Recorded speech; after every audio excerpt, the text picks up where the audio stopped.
Makanya ketika bangsa lain ini punya apa saja, kita udah punya. Cina waktu itu datang ke sini bawa keramik, orang Nusantara udah nggak mau. Apa itu keramik? Kita sudah logam. Orang Cina masih keramik, masih gerabah. Majapahit itu sudah logam. Kalau habis makan piringnya dibuang di segoro anaan, udah. Buktinya apa? Nah itu terlihat di alat musiknya. Orang Arab alat musiknya masih terbang, kayu sama kulit. Orang Cina alat musiknya sitar, kayu sama tali. Orang Eropa gitar, kayu, tali. Bangsa kita punya alat musik gamelan. Artinya apa? Dari logam. Hanya bangsa yang menguasai ilmu pertambangan yang maju dan penguasaan metalurgi yang mapan mampu membuat alat musik dari logam.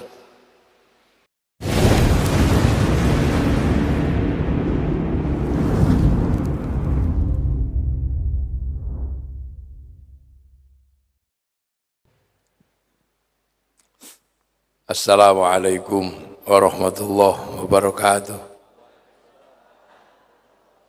Bismillahirrahmanirrahim. Bismillah, alhamdulillah. Wassalatu wassalamu ala rasulillah Sayyidina Muhammad ibn Abdillah wa ala alihi wa ashabihi wa azwajihi wa dhurriyyatihi wa ahli baitihi wa man tabi'ahum bi ihsan ila yaumil qiyamah. Yang sangat kita cintai dan kita hormati pengasuh Masjid Al-Akbar Surabaya, Yai Suja, Sohibul Masjid. Nek khotimul masjid niku masjidnya gak dikunci. Nek sohibul masjid kadang dikunci. Yang sangat kita banggakan bersama Bapak Editorana SH, MH, mboten hafal, MLM.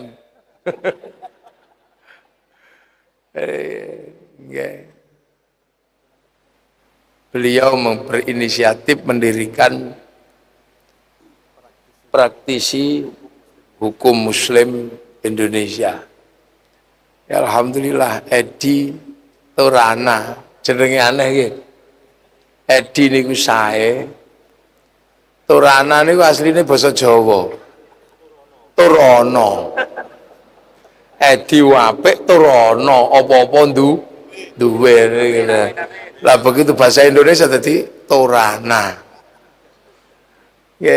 Kiai Syaiful Munir, insyaallah suwe mboten kepanggih, suaranya masih menggetarkan kayak suara Sahrukan. Kiai Mukhid, ya. Para hadirin wal hadirat yang berbahagia, ini nang Surabaya niku sakjane kula niku pengen basa Jawa tapi engko nang akeh sing gak Jawa.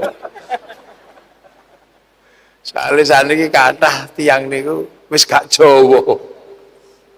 Gak patek paham Jawa nih, bahasa Indonesia mawon nggih. Jadi ini tiba-tiba saya diminta ngaji kebangsaan. Model ono ngaji kok kebangsaan ya, dan membangun peradaban. Kudune sing ngaji niku ya Dr. Kiai Suja. Para profesor, para doktor. Mboten kok kiai. Tapi wong jenenge kiai ya kudu siap. Karena kiai niku kadang menjadi kiai haji, tapi kadang di tempat lain kiai itu juga ada kebo Kiai Slamet. Ada tombak Kiai Pleret, keris Kiai Sengkelat. Jadi kiai itu simbol masyarakat di Jawa terutama Nusantara ini tentang bahwa seorang ulama harus mampu menjadi bagian dari proses yang ada di tengah masyarakat apapun bentuknya. Makanya ulama itu diturunkan ke titik kiai agar bisa mewakili Kebo Kiai Slamet, agar bisa mewakili Tombak Kiai Pleret. Nah, yang punya inisiatif seperti itu sebenarnya dulu ya orang Surabaya.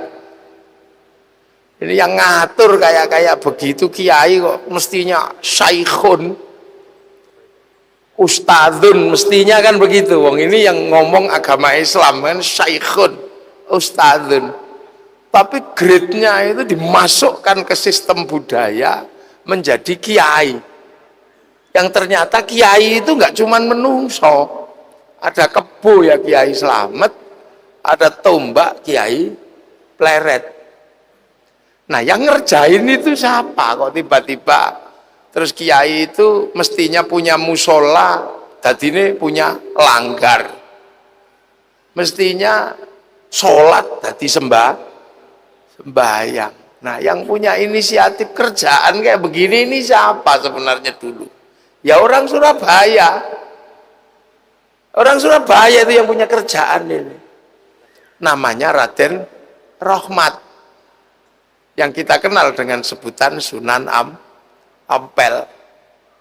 Yang sekarang kita masukkan dalam ziarah Wali Songo. Ziarah Wali Songo. Nah, inisiatif ini ya orang Surabaya. Ya Mbah Ngampel itu. Yang waktu itu harus menghadapi bagaimana orang Islam ini bisa ketemu dengan orang Buddha, orang Hindu, hidup dalam satu bangsa besar negara namanya Majapahit. Nah, itu pusat peradabannya dulu ya mulainya dari Ngampel Dento itu. Sampai akhirnya yang mondok di situ bikin duplikasi di Sulawesi namanya Datuk Pribandang yang bertempat di Gunung Bawakaraeng. Santri yang mondok di situ bangun peradaban di Jawa Tengah namanya Raden Fatah, bikin kerajaan Demak. Santrinya lagi ada yang pindah ke Kalimantan yang menduplikasi sistem itu di Kalimantan namanya Khatib Dahyan yang menginisiasi berdirinya kerajaan Banjar. Murid pondok pesantren Ngampel ada yang bergerak ke Palembang namanya Aryo Abdillah atau Aryo Damar yang menduplikasi sistem ini menjadi sistem yang ada di Sumatera. Jadi sebenarnya Surabaya ini ya awalnya orang mondok, makanya saya kadang tidak terlalu ini oleh orang sekarang. Makanya kalau disebut kiai itu jangan terlalu bangga dulu. Makanya nggak apa-apa tadi disebut Gus Kiai biar ya, karena kiai ini dari ulama diturunkan ke sistem sosial peradaban Nusantara, masuk ke kiai yang di situ ada Kebo Kiai Slamet, ada Tombak Kiai Pleret, ada gamelan Kiai Guntur Madu. Jadi makanya kiai itu harus multidimensi. Jadi biar nggak membid'ahkan, nggak mudah mengkafirkan kiai itu. Nah, kalau ustadz nggak apa-apa.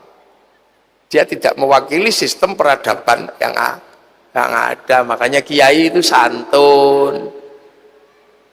Yo, tempat ibadahnya aja langgar gitu. Nah, makanya peradabannya itu dari sini. Sampai kemudian ada konsep-konsep dasar yang diterapkan oleh Sunan Ampel. Prinsip dasarnya adalah prinsip dasar bagaimana Islam ini bisa bertemu dengan yang namanya Bhinneka Tunggal Ika. Karena sebelum Islam datang, bangsa ini sudah punya namanya Bhinneka Tunggal Ika. Berbeda-beda tapi tetap satu. Nah itu. Ya untungnya gitu kan. Untungnya sebenarnya yang paling beruntung itu yang bawa Islam ke sini itu para wali. Yang sekarang banyak digugat orang ini loh. Karena kan yang ke Afrika itu sahabat, ada sahabat Salman Al-Farisi. Yang ke Cina itu sahabat ini, siapa? Sa'ad bin Abi Waqqas, itu pedagang. Yang ke Eropa bawa Islam ekstrim itu, panglima perang, namanya Tariq bin Ziyad. Tapi yang ke sini ini kok wali gitu. Nah itu yang sekarang oleh anak-anak yang sudah sekolah kadang mosok buktinya apa wali itu. Nah itu menunjukkan dia sebenarnya nggak sekolah. Makanya kalau di sini menggugat wali itu sebenarnya nggak sekolah. Karena apa? Kalau anak sekolahan pasti tahu. Kalau di sini ya harus wali yang datang. Kalau yang datang pedagang nggak bisa. Mengislamkan Indonesia, Nusantara, terutama Jawa kok pedagang mustahil bagi mustahil pedagang. Karena di sini dulu Hindu itu yang boleh ngomong agama itu kasta tertinggi namanya Brahmana. Hanya Brahmana yang boleh ngomong agama. Kasta kesatria, raja, nggak boleh ngomong agama. Wong rojo kok ngomong agama, ngurus dunia aja. Di bawahnya ada wesya, pegawai juga nggak boleh ngomong agama. Di bawahnya lagi ada sudra, petani, pedagang. Petani pedagang kok ngomong agama, udah boleh. Nah pedagang itu sudra. Makanya orang-orang sudra nggak boleh ngomong agama, sekaya apapun. Itu Pak Edi Torana ini sudra. Kalau dalam kasta, sekaya apapun yang namanya Lem itu sudra dalam kasta, dia tidak boleh ngomong agama. Makanya kalau secara ilmu pengetahuan Islam disebarkan oleh saudagar, nggak masuk. Makanya di Barus sana itu dikatakan Islam pertama masuk Nusantara. Orang Islam masuk Nusantara, tapi tidak terjadi pengislaman. Karena apa? Mereka saudagar. Fatimah binti Maimun abad ke-7 sudah masuk, tapi tidak bisa melakukan pengislaman karena Fatimah binti Maimun pedagang. Dileran itu. Nah kenapa kemudian Islam bisa diterima? Karena yang bawa itu wali. Wali itu pangkatnya sederajat dengan Brahmana. Sama-sama punya kelebihan. Yang Brahmana punya cakti namanya, yang wali punya karomah. Sakti sama karomah ini loh. Nah ini yang ketemu, sama-sama ngomong agama. Makanya dalam cerita kewalian itu cerita tentang kesaktian itu. Nah, ilmu pengetahuan baru kadang bertanya, lah terus apa wali itu tidak mengajari pertanian? Orang Jawa kok diajari pertanian? Ngulangi bebek ngelangi. Orang pertanian kita itu udah sangat maju waktu itu. Peradaban kita majunya luar biasa. Kenapa tidak ada cerita tentang membangun pasukan perang? Pasukan perang Majapahit itu pasukan multinasional, sisa-sisa pasukan Singasari. Sementara pasukan Singasari mampu menaklukkan Mongolia. Mongolia itu menaklukkan Arab, menaklukkan Cina, menaklukkan Eropa. Semua tunduk sama Mongolia. Masuk ke sini habis sama pasukan Kertanegara. Lo gitu kok diajari perang? Ya masih lebih pinter. Terus diajari tata krama. Orang sini tata kramanya sudah tinggi. Ngomong saomong ada pangkatnya. Ada wong Surabaya pangkatnya turu, ada pangkatnya sare, ada pangkatnya tilem, ada pangkatnya nendro. Tapi turun juga ada. Micet ngono ya ada. Bangkong leda, mangan naik dikit nedo dahar, ngisor dok ngono. Itu artinya struktur kita udah kuat. Nah, yang harus dipertemukan apa? Cakti ini loh sama karoma. Makanya pertemuan antara Brahmana dan wali itu ceritanya tentang kesaktian. Karena yang lain sudah selesai. Peradaban Nusantara ini sudah peradaban yang sangat maju. Makanya saya nggak perlu lagi ngomongin peradaban karena wis maju. Maju sudah. Loh, cerita apa yang kita tidak punya? Kalau orang Eropa berbangga diri dengan kisah cintanya Romeo Juliet, orang Cina berbangga punya cerita Sampai Engtai, orang Arab punya kebanggaan dengan Kais dan Laila, kita juga punya andi-andi lumut punya. Mereka berbangga dengan kisah ibu tiri yang kejam dalam kisah Cinderella, kita punya bawang putih, bawang merah. Sana punya kebanggaan dengan kisah manusia kuat namanya Samson, kita punya Bandung Bondo, Joko Tole kita punya. Sana punya binatang bisa ngomong namanya kura-kura ninja, kita juga punya kancil nyolong timun apa ya? Ini selesai sudah. Makanya ketika bangsa lain ini punya apa saja, kita udah punya. Cina waktu itu datang ke sini bawa keramik. Orang Nusantara udah nggak mau. Apa itu keramik? Kita sudah logam. Orang Cina masih keramik, masih gerabah. Majapahit itu sudah logam. Kalau habis makan piringnya dibuang di segoro anaan udah. Buktinya apa? Nah, itu terlihat di alat musiknya. Orang Arab alat musiknya masih terbang, kayu sama kulit. Orang Cina alat musiknya sitar, kayu sama tali. Orang Eropa gitar, kayu, tali. Bangsa kita punya alat musik gamelan. Artinya apa? Dari logam. Hanya bangsa yang menguasai ilmu pertambangan yang maju dan penguasaan metalurgi yang mapan mampu membuat alat musik dari logam.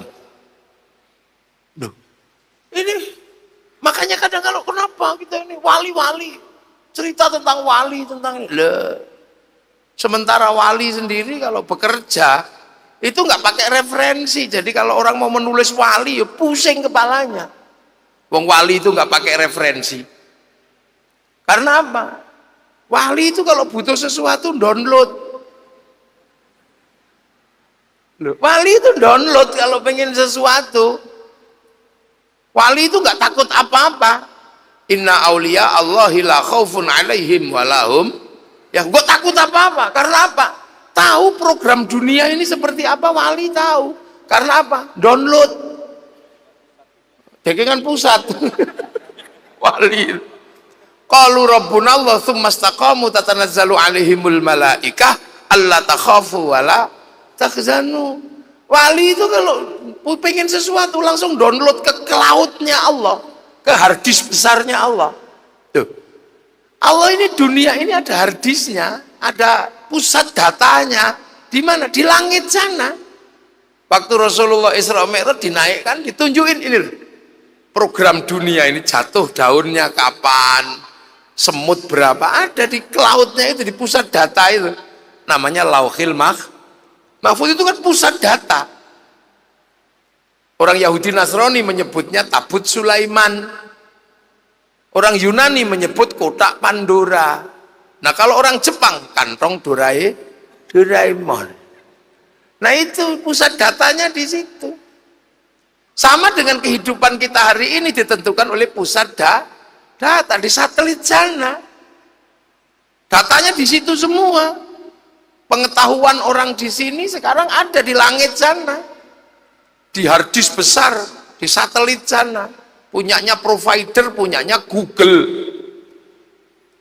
Kita bisa mengakses itu karena kita punya kartu handphone. Tinggal download aja, yang penting punya kuota, punya paketan. Kita bisa kirim gambar, kirim apa aja. Dan seluruh yang dilakukan oleh handphone dicatat oleh provider. Gitu catat, dia bayar. Jejak digitalnya ada, tinggal di print out. Terus kita bisa paket browsing apa, yang penting punya paketan. Kalau nggak punya paketan, ya cari wifi gratisan ke warung.co.id. Enggak, terus share it itu. Sama manusia juga punya nyawa. Nyawa itu didaftarkan dulu di Lauhil Mahfud. Alastu birabbikum, kamu lupa nggak kalau aku ini Tuhanmu? Qalu bala syahidna, ya Allah, aku tahu engkau adalah Allah. Fanfukhur ruh, maka dikirim ke dunia, terus dikasih paketan, nyawanya sekian, rezekinya sekian, paket datanya sekian. Nanti kalau paket datanya nyawanya habis, ya kick, itu sudah mati. La yastakhiruna sa'ata wa la yastaqdimun. Makanya apapun yang dilakukan nyawa itu dicatat oleh cloud, oleh harddisk besar di pusat data sana. Sampai ngerasani orang sembunyi-sembunyi, ya ketahuan. Terhubung dengan sana. Kalau mau dimatiin, malaikat tinggal di Sherlock aja, klik, mati. Di GPS. Itu. Nah, kita kan juga sering kirim doa. Kita pengen tahu apa. Tapi paket data kita kan kecil. Karena kita gak pernah download. Beda dengan wali, paketannya besar karena wali selalu download. Kalau download 30 tahun, 25 tahun. Syekh Abdul Qadir itu download itu 25 tahun di padang pasir. Ya Allah, ya Allah, ya Allah, ya Allah, ya Allah. Sunan Kalijaga 3 tahun. Sunan Geseng 3 tahun. Joko Tingkir 5 tahun. Maka wali-wali itu paketannya besar. Kita nggak punya paketan. Karena kalau diajak download langsung tidur. Ya Allah, ya Allah, ya Allah, ya Allah. Ya Allah, ya Allah, ya Allah. Allah yang geringgingan. Ya Allah. Allah, suwene gitu. Nah, sementara kita suka kirim sana, kirim sini. Makanya kita ini diajarkan, kalau kamu nggak punya paketan, cari wifi gratisan. Makanya kamu kalau nggak punya paketan data, pakailah wifi gratisannya Nabi, wifi-nya wali. Kalau di sana .co.id, di sini ila ruhi ila hadrati. Kalau di sana disebut free wifi, ini disebut tawassul. Makanya kadang kita cari ke pemancar wifi, ke makamnya Nabi, makamnya wali. Itu sebenarnya apa? Nyari wifi. Untuk apa? Agar doa kita sampai ke wifi-nya, terus kemudian lebih dekat, terus bagi doa wa ila jami'il muslimin wal muslimat wal mu'alkhiyam al-fatihah bet sak donya kebagian kabeh. Lah ada yang nggak percaya, loh mosok donga iso dibagi? Jangankan doa, sepak bola aja bisa. Loh kita kan nggak perlu ke Qatar nonton sepak bola. Satu orang aja yang nonton, habis itu sama yang nonton dinaikkan satelit. Oleh satelit dibagi ke seluruh dunia, namanya siaran langsung, kebagian semua, bagiannya sama. Makanya kalau ada orang kok nggak percaya doa bisa dibagi, orang itu pasti nggak punya TV. Ini kita berbicara tentang sederhana. Jadi dulu untungnya yang bawa Islam itu para wali, makanya indah Islam di Indonesia ini, karena wali itu download terus, butuhnya apa. Nah, salah satu yang kita nikmati sampai hari ini, yang didownloadkan oleh para wali adalah kondisi plural yang ada di Indonesia. Berbeda suku, beda bangsa, beda agama. Wih, ini kok bisa sampai hari ini jadi satu ini? Ini seluruh dunia mikir. Arab itu satu bangsa, itu pecah puluhan negara. Eropa satu bangsa, pecah puluhan negara. Afrika satu bangsa, pecah puluhan negara. Tapi kita puluhan suku, bangsa, agama mampu bersatu dalam satu negara kesatuan Republik Indonesia. Ini kenapa? Nah ini kerjaannya wali itu tadi. Begitu Islam datang ketemu manusia berbeda-beda suku, bangsa, agama, apa yang dilakukan oleh para wali? Ya sudah, hiduplah bersama, saling bertanggung jawab dalam sekian perbedaan suku, bangsa, agama, tetaplah jadi satu, saling bertanggung jawablah. Konsep seperti itu sudah dicanangkan oleh Rasulullah saat Rasulullah di Mekah, di Madinah, sudah dicanangkan. Rasulullah hanya mengatakan sederhana, kullukum ra'in wa kullukum mas'ulun an ra'iyati. Kalian semua adalah para pemimpin. Semua nggak pandang bulu, semua adalah pemimpin di levelnya masing-masing, di pangkatnya masing-masing. Kullukum ra'in, kalian wa kullukum mas'ulun an ra'iyati, dan setiap dari kalian pasti ditanya apa tanggung jawab kepemimpinan kalian. Maka hidup konsep yang dipakai adalah konsep ra'iyah. Rasulullah mengatakan kullukum ra'in wa kullukum mas'ulun an ra'iyati. Kalimat ra'iyah inilah, orang semua harus saling bertanggung jawab. Perbedaan apapun jangan melupakan tanggung jawab. Kamu beda suku, bangsa, agama, hiduplah dalam konsep ra'iyah, hidup saling bertanggung jawab. Maka ra'iyah inilah yang akhirnya diterapkan di Nusantara, yang sekarang diserap ke bahasa Indonesia menjadi rakyat. Loh, rakyat ini bahasanya Rasulullah. Indonesia bukan people. Kalau people itu vox populi, vox dei, suara mayoritas, suara Tuhan. Begitu dia mayoritas, dia menjadi diktator mayoritas. Kita juga bukan komunis. Kalau komunis itu proletar. Begitu dia banyak orang bawah memimpin, diktator proletar. Tapi kita menggunakan konsep ra'iyah, yang dalam bahasa Rasulullah ra'iyah diserap ke bahasa kita menjadi rakyat. Satu-satunya bangsa muslim dunia yang sanggup mengambil kalimat ra'iyah untuk warga bangsanya hanya muslim Indonesia. Tidak ada. Jadi makanya Indonesia tidak mengaruh kafir. Enggak, wong ra'iyah kok mengkafirkan orang. Rakyat itu ya hiduplah berbeda-beda tapi saling tanggung jawab. Makanya karena ra'iyah ini, kalau ketemu ngumpul namanya musyarakah. Hidup saling membantu, saling melindungi, saling bersekutu. Nah itulah karena musyarakah akhirnya diserap ke bahasa Indonesia menjadi masyarakat. Nah masyarakat itu kalau terjadi perbedaan dan perselisihan faham, wasyawirhum fil amri, dan musyawarahkanlah dalam setiap urusan. Maka kemudian kalau ada perbedaan paham dan perselisihan, lakukan dengan musyawarah. Bahasa itu diserap ke bahasa kita. Nah karena dulu yang nata ini para wali, maka daerah para ra'iyah yang membentuk musyarakah masyarakat, yang membangun mekanisme hidup musyawarah, teritorinya karena dulu yang bangun para wali, teritorinya disebut wilayah. Makanya Indonesia ini sebutannya sampai hari ini masih wilayah negara kesatuan Republik Indonesia. Loh.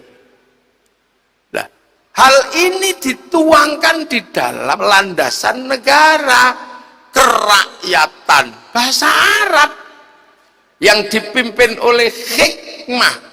Hikmah itu bahasa Al-Quran. Ud'u ila sabili rabbika bil hikmah. Dalam permusyawaratan bahasa Al-Quran, perwakilan al-wakil bahasa Arab. Jadi nggak main-main. Negara ini melandaskan semuanya kepada sistem yang diajarkan oleh Rasulullah. Makanya pemimpin tertingginya Majelis Permusyawaratan Rakyat. Diwan itu juga bahasa Arab. Dewan Perwakilan Rakyat. Mana ada bangsa muslim dunia di luar Arab yang menyerap bahasa Arab, menyerap bahasa Al-Quran sampai di landasan membangun negaranya kalau bukan bangsa Indonesia. Jadi makanya kalau cari negara paling sunnah, Indonesia. Cuman anak-anak sekarang nggak belajar, begitu nggak cocok dengan Indonesia, belajarnya ala Mesir, langsung menganggap bahwa Ikhwanul Muslimin adalah yang paling benar. Padahal Ikhwanul Muslimin di Mesir gagal, dibawa ke sini produk gagal.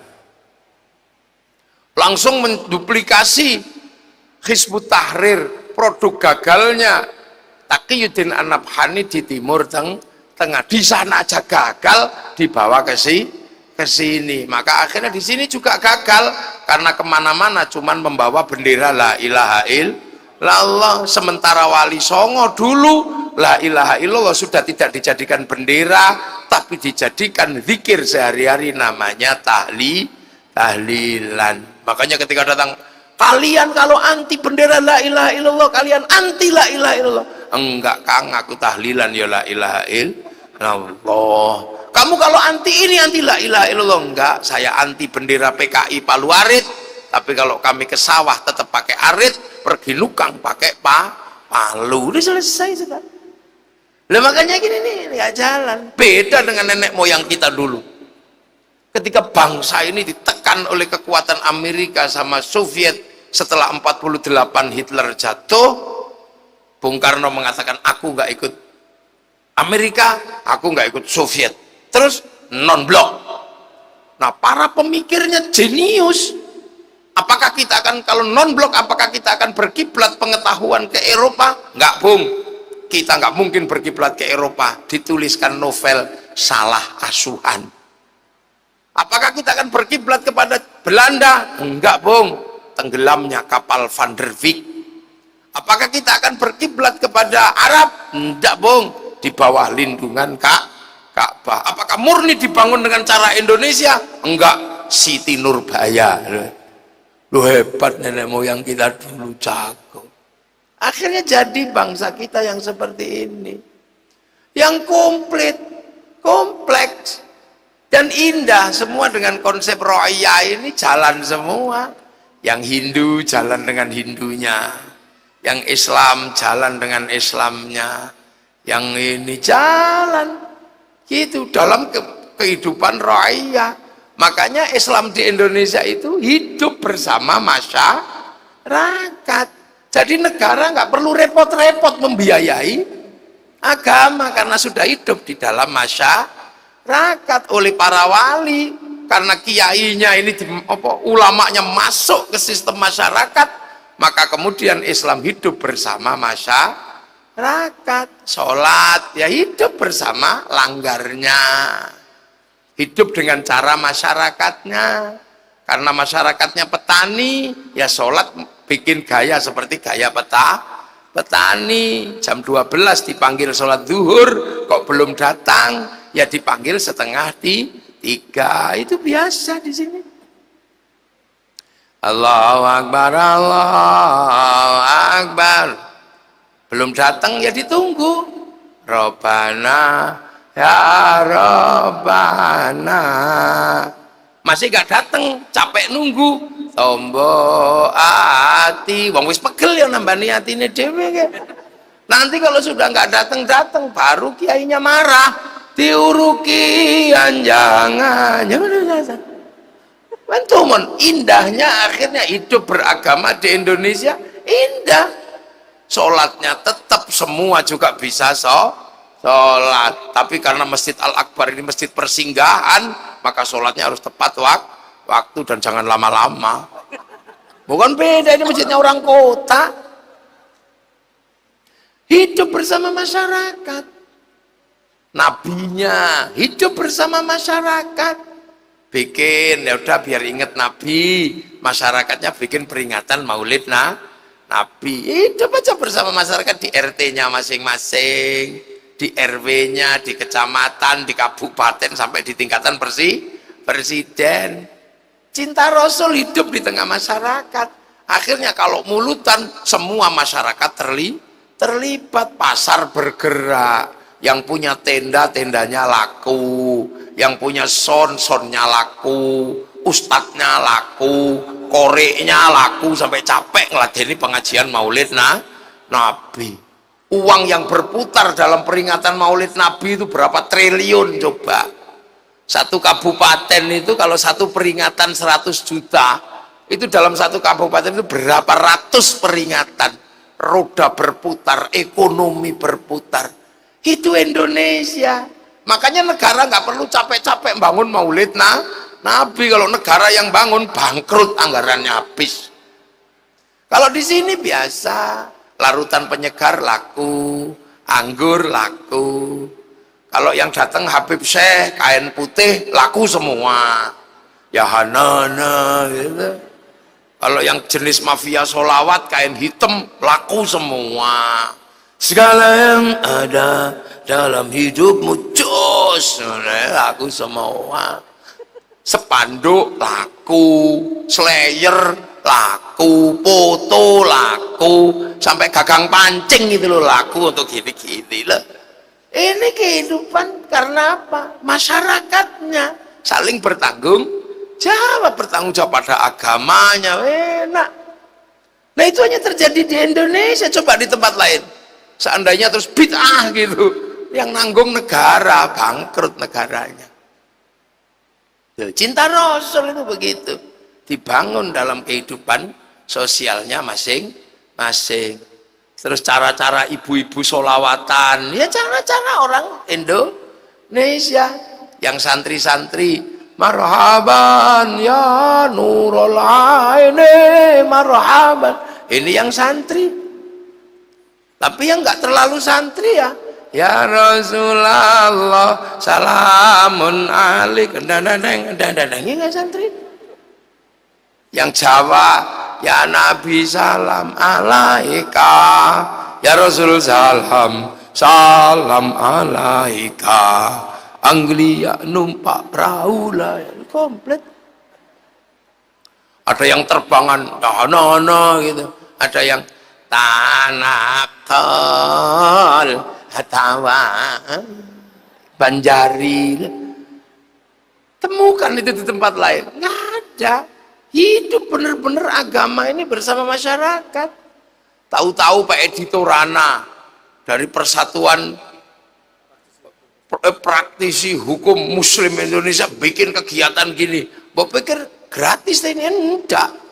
Semuanya ada, dia umroh, ada dia apa. Itu belum sangune kiai ini itu. Loh iya, termasuk korinya ya berapa loh. Ini hidup di tengah masyarakat, betapa Islam ini dibiayai oleh umatnya sendiri bertanggung jawab. Orang mati, kita masih ngumpul. Wong namanya ro'iyah itu hidup saling bertanggung jawab kok. Yang mati kita tanggung jawab, ngibur, bawain selawatan. Oh, lu kumpul seminggu ditemani. Terus kemudian setelah itu 40 hari, setahun sekali, khol itu Masya Allah. Kalau sudah khol itu sampean coba bakul tahu seneng, bakul balon seneng, ayo bakul klutuk-klutuk seneng, apa aja seneng. Roda ekonomi berputar dalam setiap khol. Terus ziarah makam gurunya, ziarah wali, bis pariwisata lah laku. Orang jual nasi nyambut tamunya wali. Yang hidup di sekitaran Ampel, sekitaran Giri, itu berapa ribu orang itu hidup semua dari situ, menggantungkan dari tradisi ziarah makam wali. Lo coba, ayo, sampai copet itu bisa hidup di makam para wali. Nah, ini Islam di Indonesia dengan konsep raya. Terus di dalam makam itu coba rukunnya kayak apa di makam itu? La ilaha illallah, la ilaha illallah, la ilaha illallah. Itu yang kiainya tua, yang kiainya muda. Sallallahu ala Muhammad, sallallahu ala Muhammad. Sebelahnya belum selesai datang lagi ngawiti ingsun.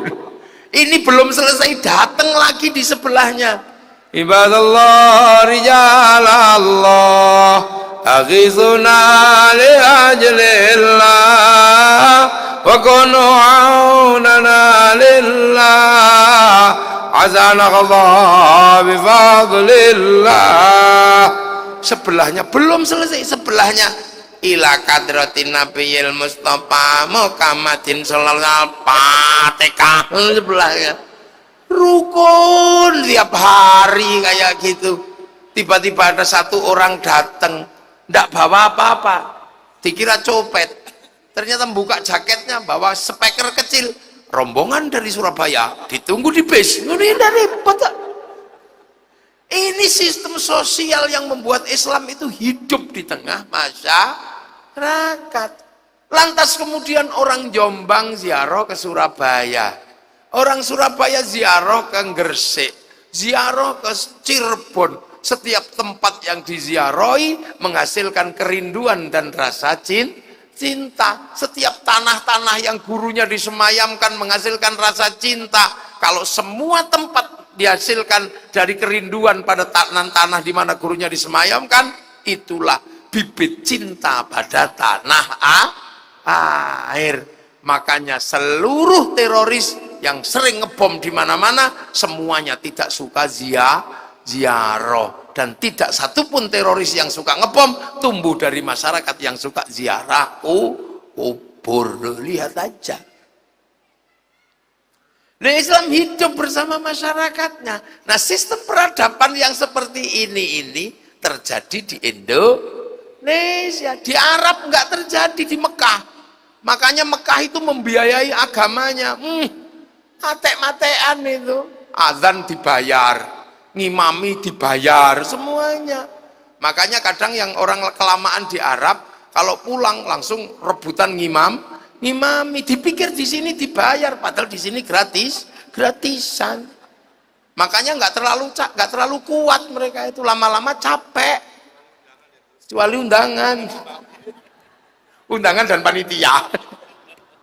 Lah, iya. Di sana masjid itu, ke masjid kalau yang ada bayarannya. Di sini nggak ada. Makanya biasa kalau sering mau ada pemilu, ada yang suka ke masjid karena ada bayarannya. Begitu selesai pemilu masjidnya sepi karena sudah nggak dibayar lagi. Nah, ini ada yang begitu-begitu. Tuh, ini sistem yang ada di Indonesia. Dan hari ini kita bisa menikmati dengan cara seperti ini, sistem ra'iyah, sistem ini kita menikmati apa? Menikmati tabungan kaum muslimin terbesar di dunia hari ini ada di Indonesia. Islam yang dari setelah ditinggal Rasulullah yang ke Afrika macet, yang ke Rusia macet, yang ke Cina nggak bergerak sama sekali, yang ke Eropa macet. Tapi yang ke Indonesia berubah tumbuh subur menjadi kekuatan muslim terbesar dunia hari ini ada di Indonesia. Orang sholat paling banyak Indonesia, masjid paling banyak Indonesia, orang apal Quran paling banyak Indonesia, orang haji paling banyak Indonesia. Mana ada haji kok sampai antri 50 tahun kalau tidak Indonesia loh. Nah, ini kadang kita nggak sadar. Makanya kalau mau menduplikasi gaya, hati-hati. Hati-hati, karena ini sudah teruji sistem keberagamaan yang dulu diajarkan oleh para wali. Yang sederhana aja.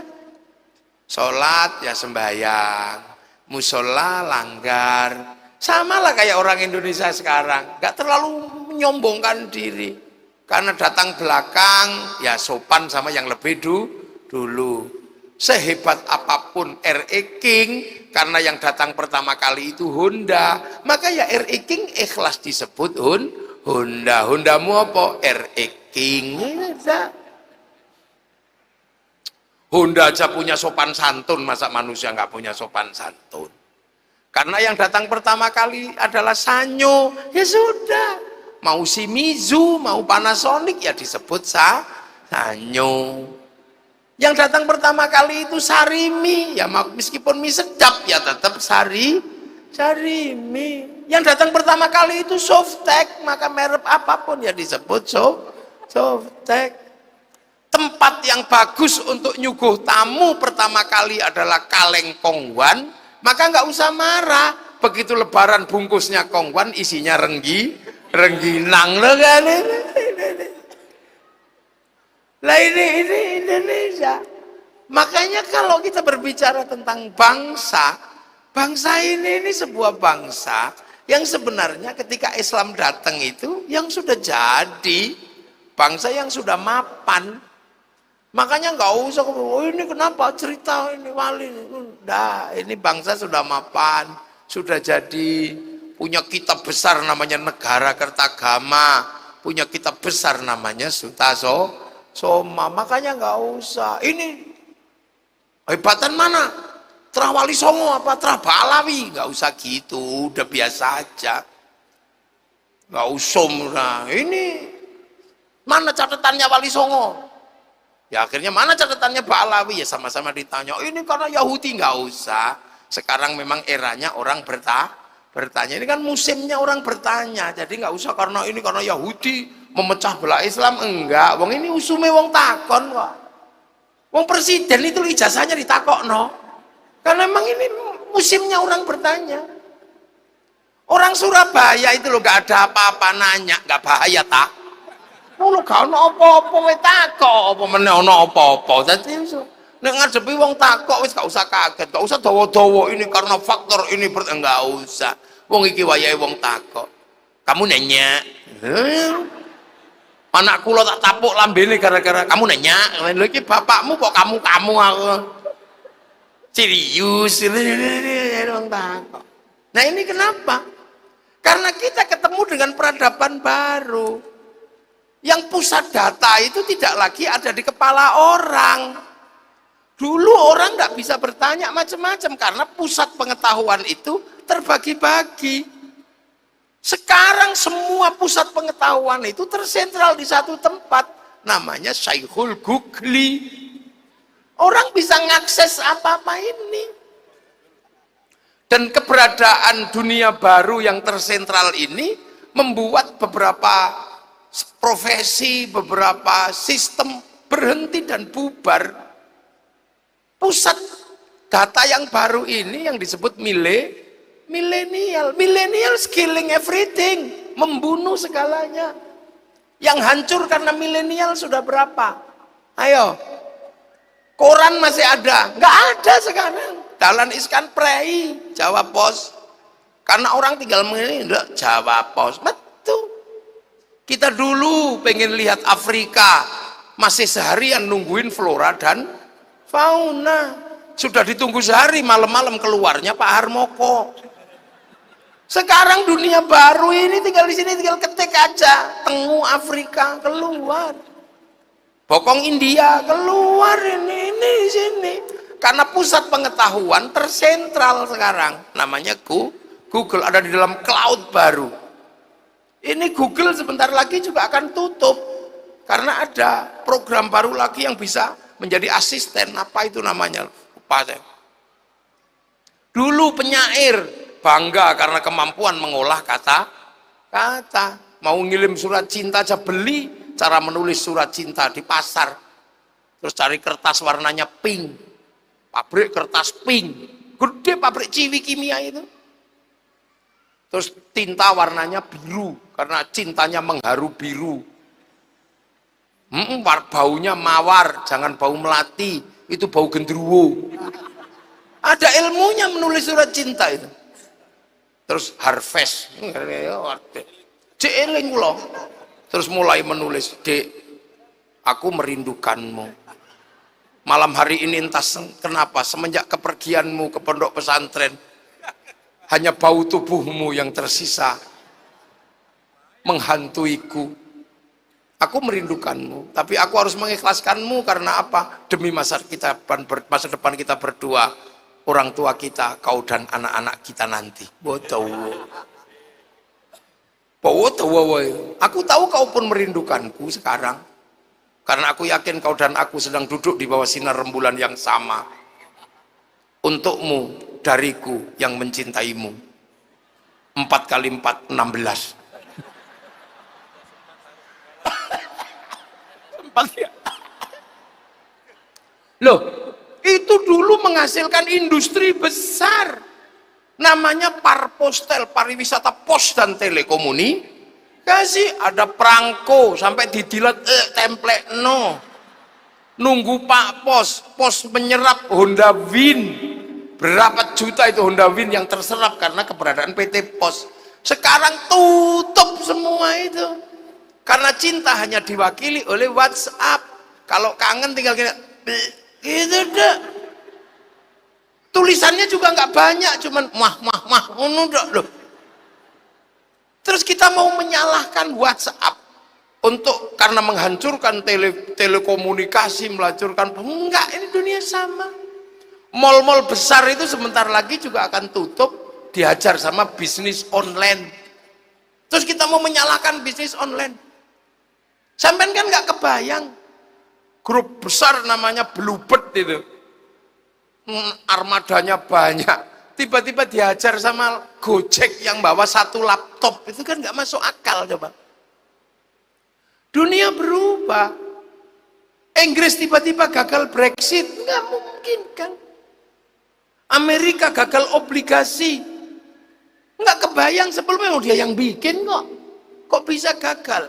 Ayo, saya bayangin nggak Amerika nggak bisa bayar utang kepada Cina, nggak bayangin. Dunia berubah, kursus habis.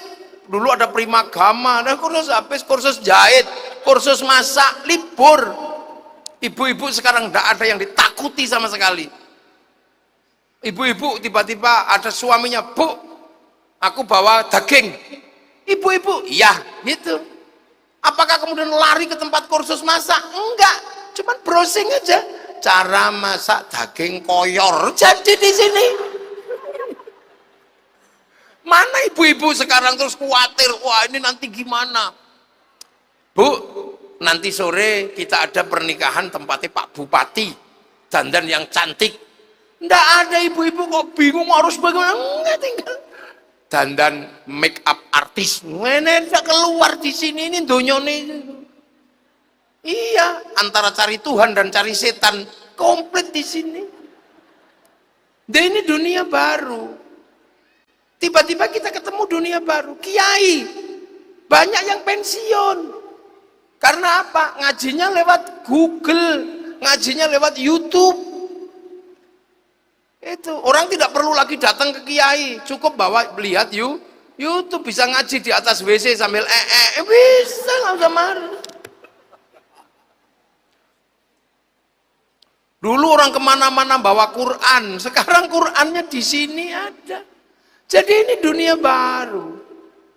Bangsa kita ketemu, kita ini termasuk orang yang beruntung ketemu dengan dunia baru. Dunia baru dan terus bergerak. Nah, tapi juga banyak yang mundur karena gagal di dunia baru ini. Manusia hidup dengan perbankan. Tiba-tiba ada yang mundur, bank haram. Lah ya sudah, kalau yang mundur aja, tapi gak usah ngajak yang lain. Kalau kau katakan bank haram, lah terus gimana? Pergi hajinya gimana? Orang pergi haji pakai bank. Kemana-mana pakai uang. Uang itu produksi bank, bukan produksi KUD. Kalau mengharamkan bank ya jangan pakai uang. Sekarang uang udah nggak berlaku ini. Saya kemarin ke Cina, uang sudah nggak kepake. Dulu kalau pergi nggak punya uang sedih karena nggak bawa uang. Lama-lama nggak bawa uang nggak apa-apa, yang penting bawa ATM. Sekarang nggak bawa ATM nggak apa-apa, yang penting bawa handphone. Terus barcode itu beres. Sekarang nggak bawa handphone nggak apa-apa, yang penting bawa muka. Transaksi sekarang tinggal gitu aja sekarang. Loh, terus sampean masih membayangkan kembali ke uang emas. Kembali ke uang emas, ini yang syar'i. Emas itu 1 gramnya 1 juta. Kalau 1 gram dijadikan keping emas, paling gedenya sak kuku. Iya kalau belinya 1 gram. Lah kalau beli ibu-ibu di pasar yang 1 iket kangkung 1000, lha iku nyuwile piye? Cuman bayang. Loh, ini dunia percepatannya sudah luar biasa. Baca Quran utang bank, karena dulu percetakan Quran utang bank sebelum dibeli oleh negara. Sekarang percetakan Quran berhenti karena ada Quran PDF. Dunia berubah kok. Pengacara sekarang konsultasi di sini ada ruang pengacara, bantuan hukum di sini. Coba yang penting pokoknya sampean harus punya ini. Orang modern, orang punya anak cantik sekarang udah nggak gagah. Kalau dulu orang punya anak cantik gagah. Kalau ada orang apel dicegat di depan pintu, kamu anaknya siapa? Sekarang dicegat di depan pintu, anaknya video call. Oh, apa sampean? Dulu anak yang patuh adalah anak yang kalau disuruh langsung berdiri. Nak belikan rokok, iya pak, berdiri. Sekarang anak suruh beli rokok, duduk aja. Kamu disuruh beli malah duduk. Online pak. Loh, ini dunia baru. Nah, kita ketemu dengan dunia yang seperti ini. Semua sudah bergerak. Seluruh bangsa bergerak. Semua apa? Menyongsong perubahan dunia. Nah, kita ini keseringannya masih mundur. Gitu lah. Kita masih mundur. Ada yang mundur ke Pancasila produk kafir. Ada yang masih mundur ke sistem nasab. Mana lah ini kok orang kok mundur terus ini. Akhirnya karena kita yang mundur, yang lain maju. Yang lain sudah ke sana. Nah ini perubahan. Kita alhamdulillah kita melewati fase itu. Nah, seluruh fase dan perubahan itu hari ini dunia yang lintas batas. Enggak ada batasnya sekarang dunia ini. Batas manusia sekarang tinggal satu. Apa? Manusia tetap dibatasi oleh negara. Itu cuma satu itu. Jadi kita ke negara manapun pasti tetap ditanya pasportmu mana. Kita pergi haji walaupun haji itu perintah Allah. Walillahi ala nasi hijjul baiti. Tapi kalau pemerintah Saudi nggak mengeluarkan visa kita nggak bisa pergi haji. Orang sehebat apapun kita berbahasa Inggris, kalau kita masuk ke Inggris, kita masih dibatasi oleh batas teritori. Makanya orang Rohingya, walaupun dia orang Bangladesh, tapi ketika keluar dari Myanmar, tetap dibatasi oleh batas negara. Lalu lintas barang masih dibatasi oleh negara. Nah yang ini kadang kita lupa. Bahwa seolah-olah ketika dunia pemikiran semuanya transnasional, seolah-olah kita bisa lepas dari kekuatan negara. Jangan lupa, kita masih terikat oleh ketentuan negara. Dan negara itu dimanapun pasti tujuannya satu, melindungi, memakmurkan. Makanya setiap bangsa dan negara yang dipikirkan adalah bagaimana membangun kemakmuran umatnya, membangun kemakmuran rakyatnya. Hanya saja karena negara ini punya banyak orang, maka kemakmuran negara kepada rakyatnya harus diatur oleh undang-undang. Harus diatur oleh undang-undang. Tanpa undang-undang nggak bisa. Walaupun bikin jalan kecil harus ada undang-undangnya. Nah, undang-undang itu tidak mungkin dibuat kalau tidak ada parlemen, ada Dewan Perwakilan Rakyat, Majelis Permusyawaratan Rakyat. Tanpa itu nggak ada undang-undang. Nah, tanpa ini nggak ada undang-undang, tapi ini juga nggak ada kalau tidak ada partai politik. Makanya kalau dalam kaidah fikih, kemaslahatan umat itu yang ditanggung oleh negara, kaidahnya adalah tasarruful imam 'ala ra'iyah manutun bil maslahah. Semua yang dilakukan oleh pemerintah, oleh negara tergantung kemaslahatannya. Kemaslahatan tidak mungkin tanpa undang-undang tak mungkin tanpa parlemen tak mundang kalau tanpa partai politik. Maka keberadaan partai politik di Indonesia adalah keberadaan untuk nyampe kepada undang dan kemaslahatan. Ini dalam kaidah fikih disebut ma la yatimul wajib illa bihi fahuwa wajib. Nah itu sama dengan bikin rumah. mau bikin tingkat 2, tingkat 3, nggak apa-apa. Nggak wajib bikin rumah tingkat 3, nggak wajib bikin rumah tingkat 4. Tapi kalau sudah bikin rumah tingkat 4, yang wajib cuma satu. Apa? Bikin tangga. Ini tangga toh. Nah itulah maka kemudian ada pemilu. Maka pemilu ini sungguhnya bagi masyarakat yang menggunakan sistem ra'iyah, musyarakah, musyawarah. Ini kelaziman biasa-biasa saja. Makanya kalau ada pemilu berbeda-beda ya biasa-biasa aja. Ada pilpres ya biasa-biasa aja. Wong itu kelanjutan pilkades. Kalau sama-sama calon pendukung wajar. Siapa yang menang ya biasa. Tapi jangan lupa itu nggak ada gunanya kalau kita mati karena ribut. Itu apa?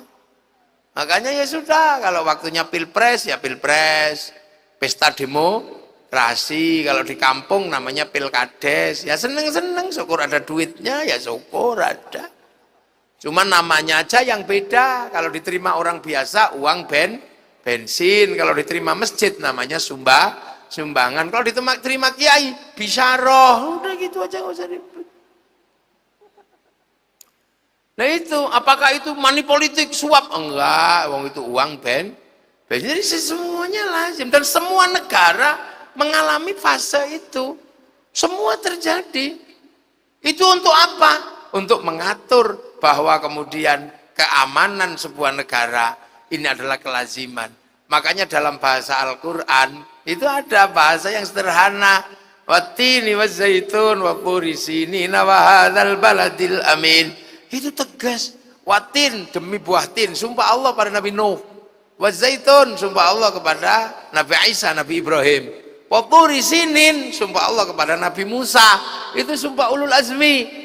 Wa hadzal baladil amin, dan demi keamanan sebuah bangsa dan negara, ini sumpah Allah kepada Nabi Muhammad. Makanya umat Nabi Muhammad harus mampu membentuk baladil amin, keamanan bangsa dan untuk apa? Melindungi laqad khalaqnal insana fi ahsani taqwim. Manusia yang baik ini harus dilindungi biar tetap baik.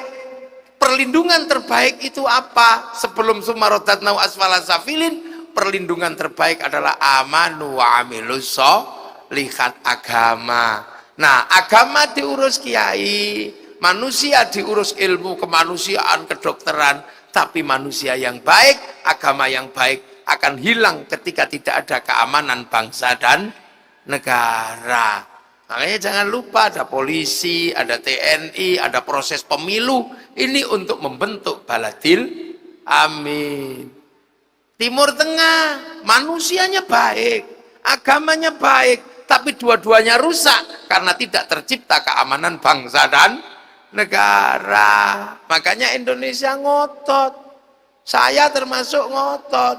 Kamu anti tahlil nggak apa-apa, kamu saling olok-olokan, kamu takbirmu salah, kunutmu salah, nggak apa-apa. Tapi kamu jangan olok-olok Pancasila, karena Pancasila ini landasan hidup bersama dalam konsep baladil amin, dalam konsep keamanan bangsa dan negara. Nah, makanya negara-negara yang lain maju karena apa? Keamanannya terjaga dan rasa cinta kepada bangsanya dibangun.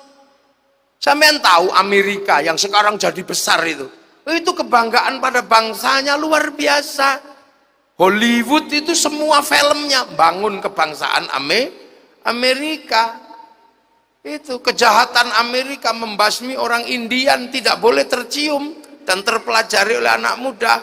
Maka dibikinlah film film Wild West sampai film The Last of the Mohican. Itu Amerika. Amerika kalah dengan Vietnam, nggak boleh malu bangsanya. Bikin Rambo 1 sampai 6. Coba. Amerika kalah secara spiritual dengan Cina, bikin American Shaolin, American Kungfu. Kalah dengan Jepang secara spiritual, bikin American Samurai, American Ninja. Bahkan samurai terakhir dari Jepang namanya Tom Cruise dalam film The Last Samurai. Loh, cara mereka membangun bangsanya. Dulu di sini ada Sawung Galing, ada Joko Sambang, itu dulu dalam rangka apa? Membangun kebangsaannya. Orang Cina, anak-anak mudanya tidak boleh, tidak bangga dengan bangsanya. Diputarkan film itu, ya Allah, mulai dari Kondor Herois, Yoko, King of Kung Fu, sampai Sun Gokong, sampai ular hijau, ular putih, ceritain semua sama dia. Orang Jepang dibangun cerita bangsanya lewat film samurai, lewat Bushido, semua dijelaskan. Bahkan bangsa Jepang paling sulit adalah menjelaskan konflik antara Tokugawa dan restorasi Meiji. Anak-anak Jepang yang kecil-kecil diajarkan film yang sederhana, Samurai X dengan tokohnya Rurouni Kenshin. Terbangun semua. Malaysia agar bangsanya nggak pecah karena menyongsong masa depan kebangsaannya, dia harus rukun antara sesama anak bangsa. Bikinkan Upin dan Ipin, coba. Si Upin dan si Ipin nggak boleh lupa ada anak-anak India. Bikinkan toko kecil namanya Jarjit. Dia nggak boleh lupa ada anak-anak Cina, bikinkan toko kecil namanya Mei Mei. Dia nggak boleh lupa ada anak-anak Indonesia, bikinkan toko kecil namanya Susanti. Loh, ini cara bangun bangsanya. Tapi kalau Islam mengajarkan bagaimana cara bangun bangsa, cuman satu rumusannya. Apa? Yang di sebelah kita ini. Kalau mau bangun bangsa yang hebat, urus yang benar ini. Almar'atu aimadul bilad, perempuan inilah tiang negara. Idza saluhat salukal bilad wa idza fasadat fasadal bilad, tergantung ini. Makanya ini yang harus diurus dengan benar. Kalau perempuannya benar, anak-anaknya benar, dan benar tidaknya perempuan tergantung laki. Kalau laki-lakinya benar, perempuannya pasti benar. Karena apa? Dalam Al-Quran perempuan itu disebut sawah. Nisa hukum harsul lakum, perempuanmu itu sawahmu. Makanya kalau laki-lakinya pinter, sawahnya pasti digarap dengan benar. Sawah kok sudah terlalu banyak rumput, ya dibersihkan. Makanya perempuan kalau sudah terlalu banyak jerawat, kasih skincare. Bawa ke salon, dandani yang bagus, dasterin yang bagus, jangan bajunya jelek-jelek, beliin gelang. Nanti laki-lakinya pemilik sawah kerasan. Sawah itu nggak boleh kering. Kalau sawah kering tanamannya mati. Harus selalu basah dan pupuknya banyak. Makanya perempuan harus dikasih uang. Lu itu penting. Di sini ini rumusnya. Jangan sampai sawah itu kering. Jangan sampai perempuan pengen bakso aja nggak punya uang sampai melet-melet gini, anak ngileran.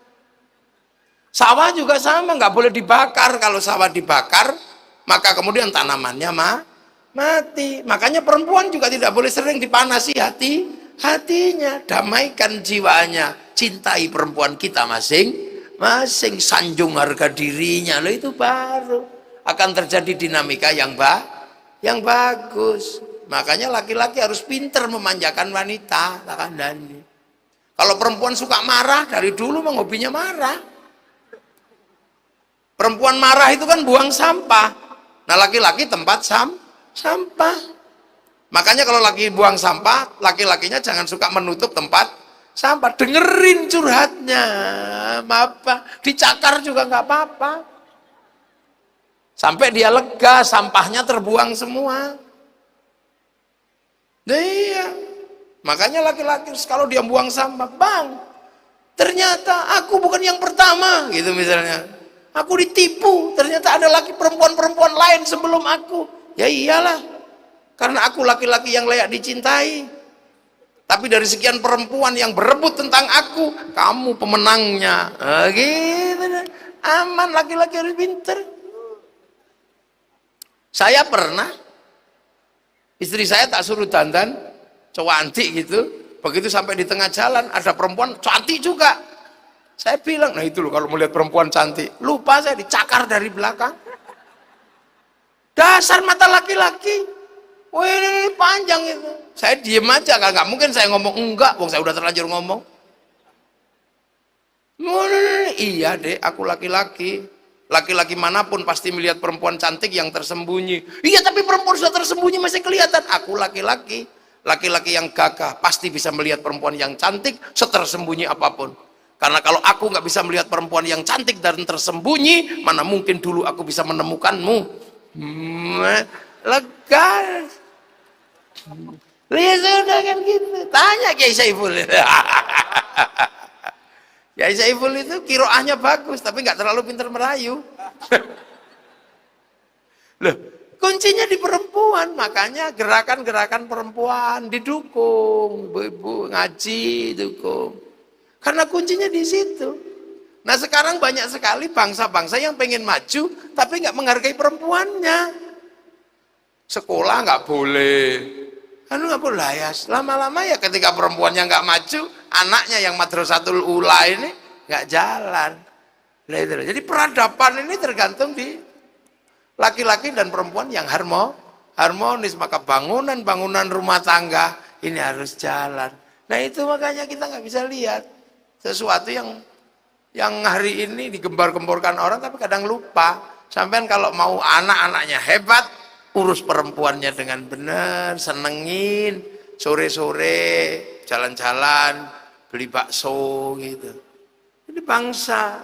Nah kalau itu sudah jalan, kita punya manusia yang kuat untuk melakukan apa? Persiapan ke depan membangun bangsa, generasi-generasi yang baik. Amma ba'du. Ini baru muqaddimah.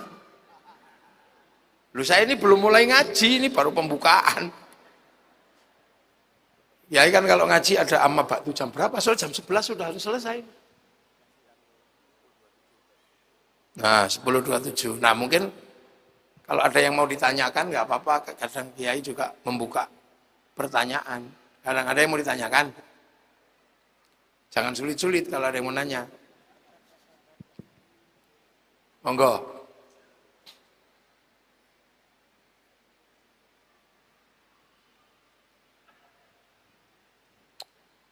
Monggo, Bapak dan juga Ibu, barangkali ada yang ingin ditanyakan.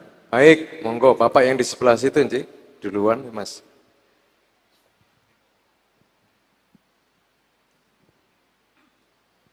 Assalamualaikum warahmatullahi wabarakatuh, Gus Nur. Yang saya tanyakan, kan kita sering lihat di TV itu, kadang-kadang ini mengenai musyawarah. Kadang-kadang di TV itu yang musyawarah itu bertambah ribut, pukul-pukulan, lempar meja, itu kenapa? Assalamualaikum warahmatullahi wabarakatuh. Waalaikumsalam warahmatullahi wabarakatuh. Sebelum Gus Muafik menjawab, sebelum kita pukul-pukulan, Pak, mungkin bisa diperkenalkan namanya dulu, Pak. Namanya sinten? Bismillahirrahmanirrahim. Gus, nama saya Ibnu Maulana Iska, tinggal di Simawau di ini Taman Sidoarjo. Pak Ibnu, matur nuwun. Monggo Gus.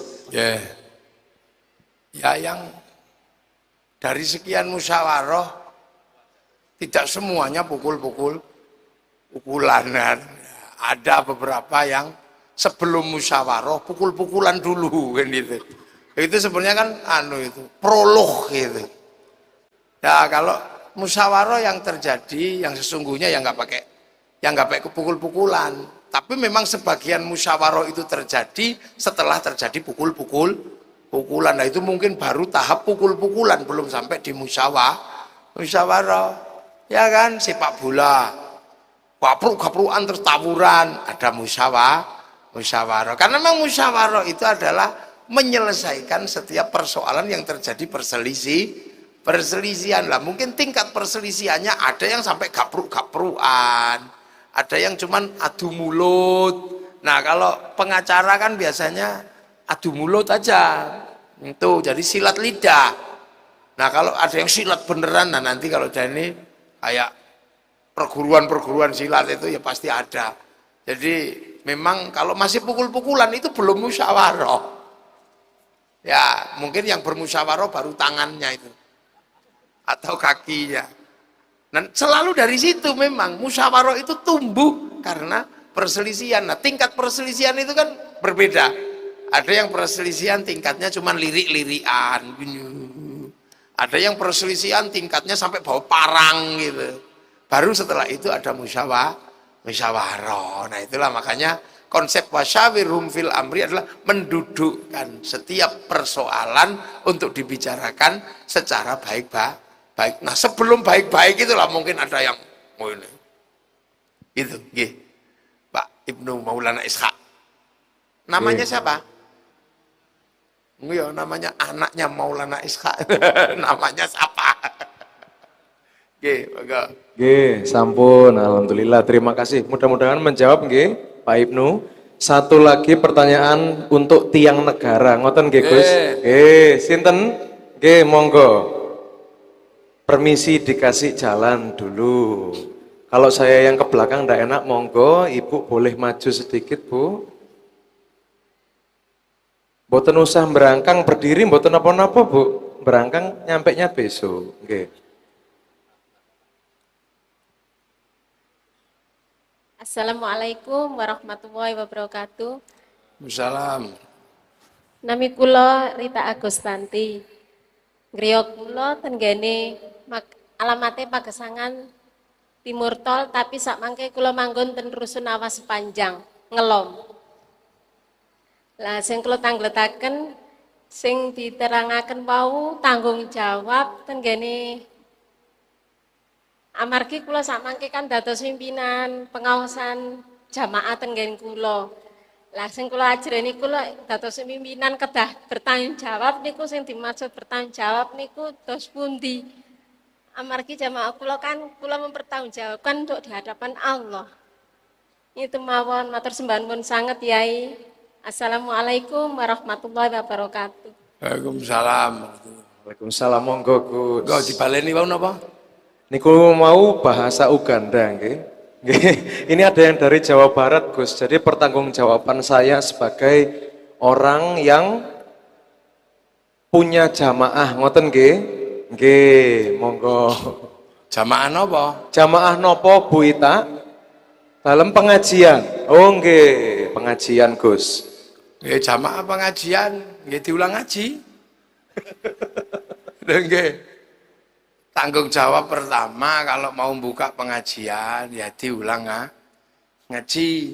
Nah, ngaji itu ada yang sifatnya basic, sifatnya dasar. Nah, kalau pengajian ibu-ibu itu yang pertama kali harus diajarkan adalah bab toharoh biasanya, bab sesuci, bab air, babul miyah niku bab banyu. Air yang suci itu seperti apa, cara ngumbah itu seperti apa, itu sangat penting. Terus bagaimana cara membedakan getih istighadah, getih khed.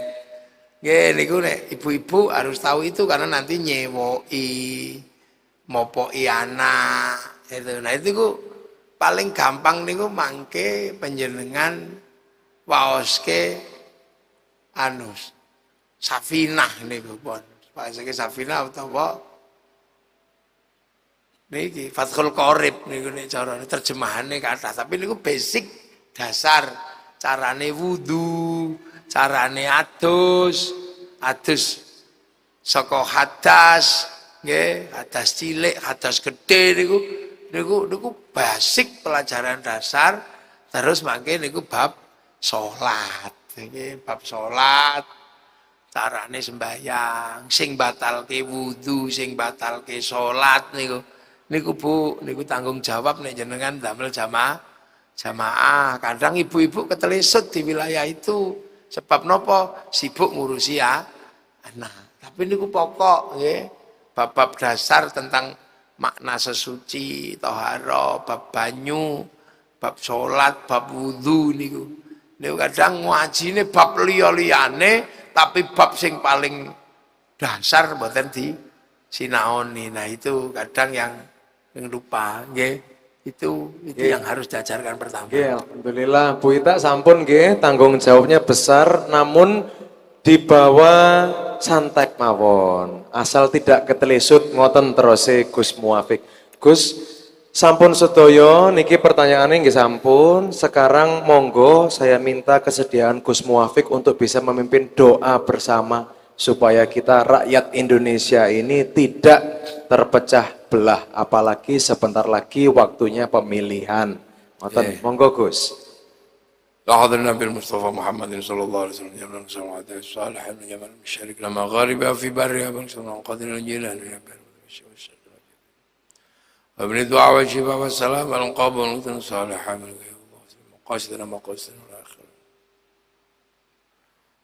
يا المسلمين والمسلمات المؤمنين والمؤمنات الأحياء لهم الفاتحة أعوذ بالله من الشيطان الرجيم بسم الله الرحمن الرحيم الحمد لله رب العالمين الرحمن الرحيم مالك يوم الدين إياك نعبد وإياك نستعين اهدنا الصراط المستقيم صراط الذين أنعمت عليهم غير المغضوب عليهم ولا الضالين آمين بسم الله الرحمن الرحيم الحمد لله رب العالمين حمدا ناعما حمدا شاكرا حمدا يوافي نعمه ويكافئ مزيدا يا ربنا لك الحمد كما ينبغي لجلال وجهك الكريم وعظيم سلطانك اللهم اختم لنا بالإيمان اللهم اختم لنا بالخير اللهم اختم لنا بقول لا إله إلا الله محمد رسول الله اللهم اختم لنا بحسن الخاتمة اللهم نور قلوبنا بنوريتك كما ترضى من شمسك أبدا أبدا رضاك يا الله بحق ربنا إني أسكنت من ذريتي بواد غير ذي زرع عند بيتك المحرم ربنا ليقيموا الصلاة فاجعل عبدا من السامة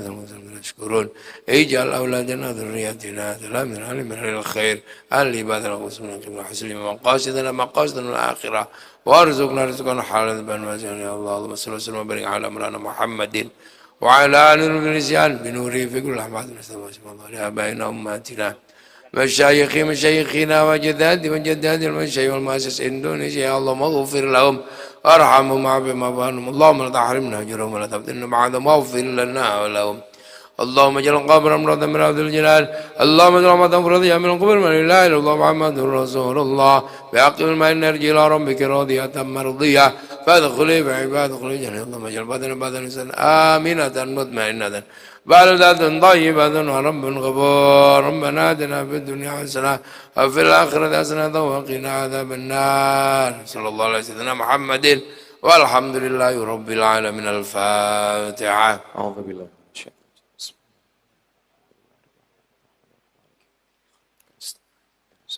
Karena khususan Pak Editor Ana Babinati doa wa syifa wa salam al-qabul wa jami'ati Allah al-Fatiha A'udhu billahi minasyaitonirrajim Bismillahirrahmanirrahim Rabbil alamin ar-rahmanir rahim Yawmiddin Iyyaka na'budu wa iyyaka nasta'in mustaqim siratal ladzina an'amta 'alaihim ghairil maghdubi 'alaihim waladdallin amin wa li jami' hajatina al-Fatiha A'udhu billahi bismillahirrahmanirrahim Alhamdulillahi rabbil alamin ar-rahmanir rahim maliki yawmiddin Iyyaka na'budu wa nasta'in